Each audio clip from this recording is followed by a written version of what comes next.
Welcome to my channel. GS का एक part विषय इतिहास। इतिहास में प्राचीन इतिहास के क्रमों में आज का टॉपिक है वैदिक सभ्यता। इससे के पहले वीडियो में कुछ टॉपिकों को कवर कर चुके हैं। आज का हम लोग का टॉपिक है वैदिक सभ्यता। तो आइए जानते हैं वैदिक सभ्यता में किस प्रकार से प्रश्न पूछा जाता है। वैदिक सभ्यता को दो भागों में विभाजित किया जाता है। ऋग्वैदिक काल, उत्तर वैदिक काल। ऋग्वैदिक का काल है 1500 से 1000 ईसा पूर्व। उत्तर वैदिक का काल है 1000 से 600 ईसा पूर्व। आर्य जो थे सर्वप्रथम बसे थे। कहाँ बसे थे? पंजाब और अफगानिस्तान में। आर्यों का मूल निवास स्थान क्या था? तो मध्य एशिया था। आर्यों द्वारा निर्मित सभ्यता वैदिक सभ्यता थी। आर्यों का निवास स्थान जो था द्रविड़ भूमध्य सागरीय था।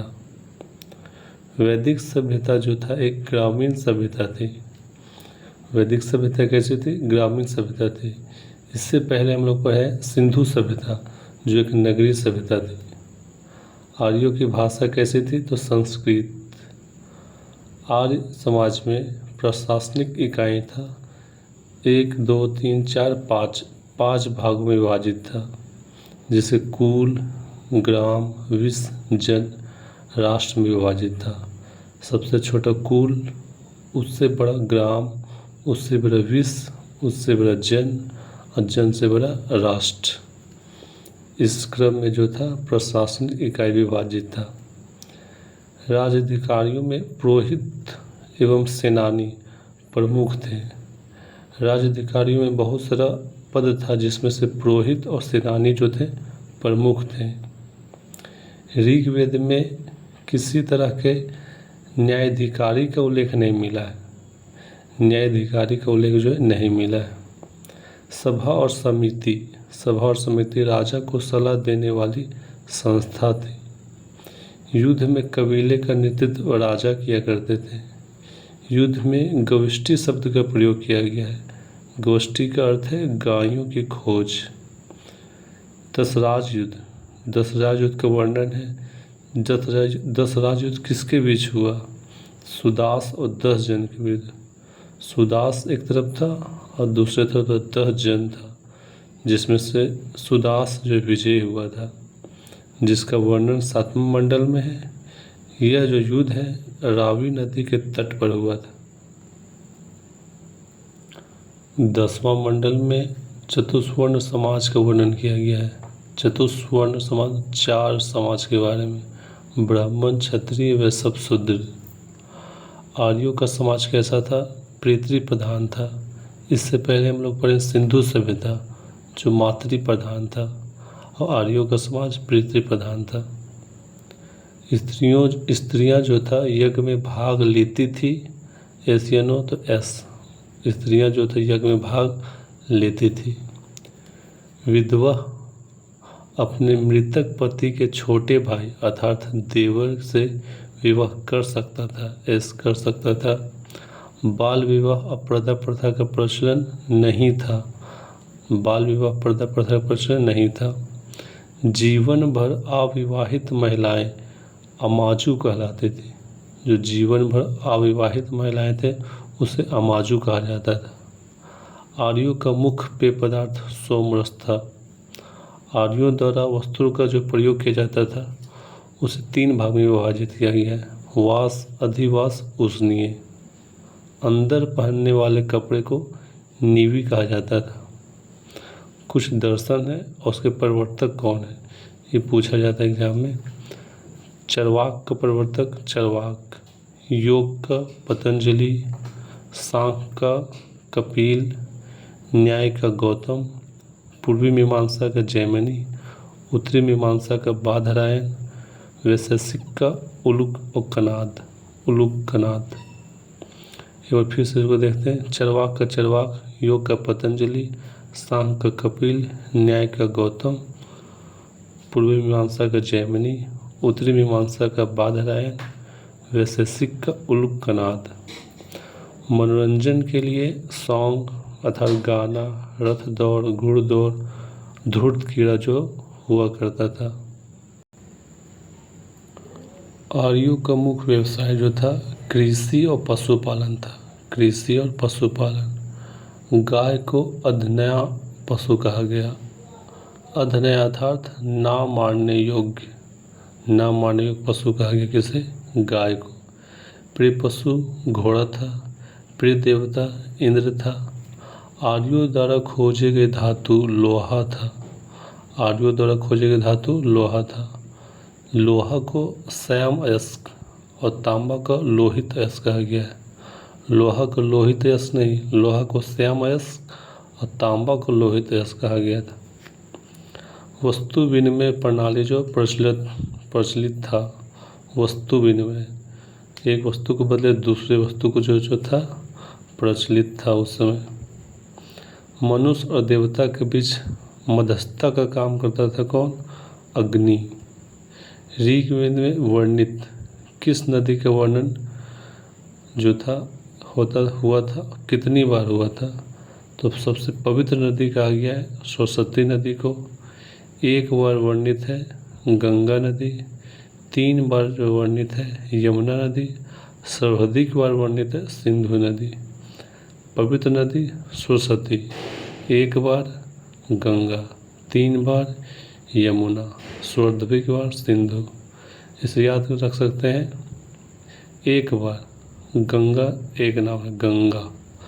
3 बार यमुना, 1 2 3, 3 शब्द है यमुना।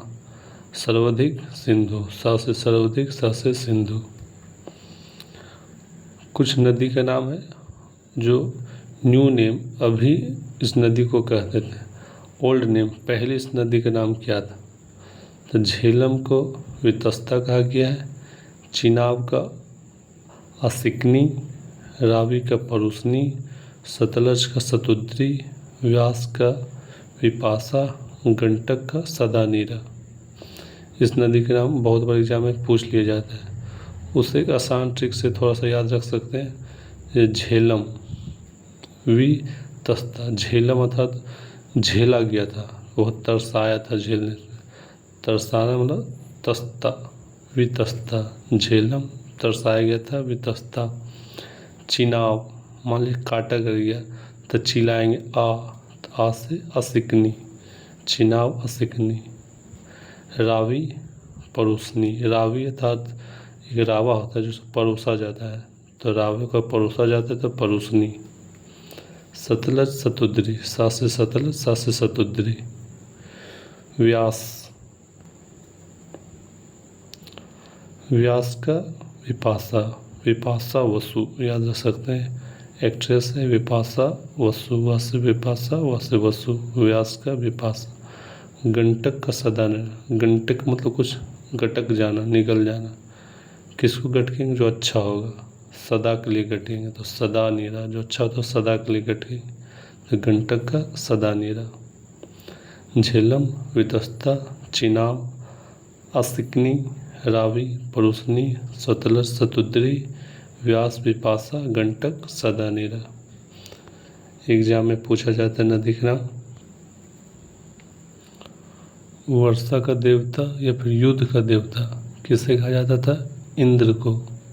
इंद्र को वर्षा का देवता, युद्ध का देवता कहा जाता था। आकाश का देवता धौ, आकाश का देवता सबसे प्राचीन देवता है। सबसे प्राचीन देवता कौन है? आकाश का देवता, जिसे धौ कहा जाता था। और युद्ध के देवता या वर्षा का देवता इंद्र को कहा जाता था। राजा का राजाभिषेक जो होता था राजस्व यज्ञ के द्वारा होता था। एक घोड़ा को छोड़ दिया जाता था, जहाँ तक वो जाता था उसका पूरा राज जो था उसमें शामिल कर लेता था, तो वो होता था राजस्व यज्ञ। तो राजा जब राज्याभिषेक करता था तो राजस्व यज्ञ होता था। उत्तर वैदिक काल में वर्ण व्यवसाय के बजाय जन्म के आधार पर निर्धारित होने लगे थे। वर्ण के बजाय पर वर्ण, पहले वर्ण होता था, उसके स्थान पे जन्म के आधार पर होने लगा था निर्धारण। उत्तर वैदिक काल में हल को सीरा हल रेखा को, उसका जो क्यारी होता है उसको सीता कहा जाता था। हल को सीधा, हल रेखा को सीता कहा जाता था। उत्तर वैदिक काल में ही सत्यमेव जयते, जिसे